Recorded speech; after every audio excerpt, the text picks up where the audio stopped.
Yun mga idol, mapagpalang araw sa lahat.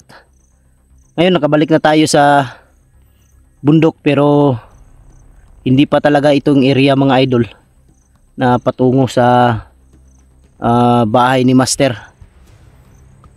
Hindi ko lang kinunan kanina yung lahat talaga na detalye o daan kung saan ako lumabas para hindi makita ng mga kalaban. Ang nakakaalam lang ng daan na ito palabas ay kami lang dalawa ni misteryosong tao.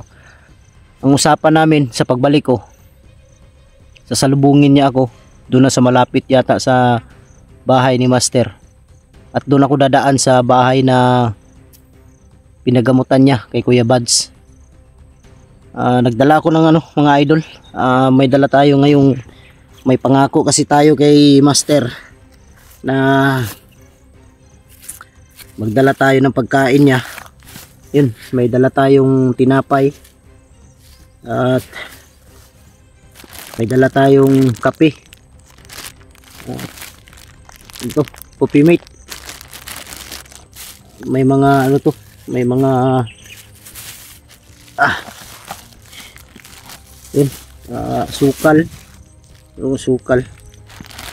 At meron din tayong mga dilata. Yan.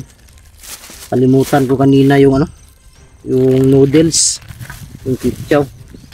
Ay bigas akong binili nandito. Yan. Bumili din ako ng bigas, mga 5 kilo. Yan. Siguro maka-survive na kami nito habang nandun ako kay Master, para naman maging masaya yung maging masaya din si Master na dinalhan natin siya. Maraming salamat pala sa nagbigay nito para makabili tayo. At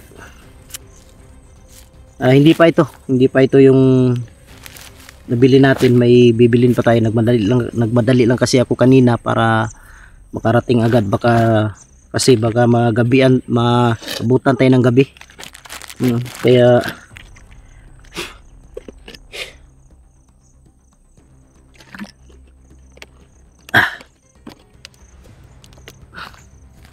kinunan ko lang lahat mga idol yung daan kanina, kaso lang sobrang ayo, kaya pag-isipan ko na maglakad na lang siguro, na naka-off cam tayo para madali tayo makarating.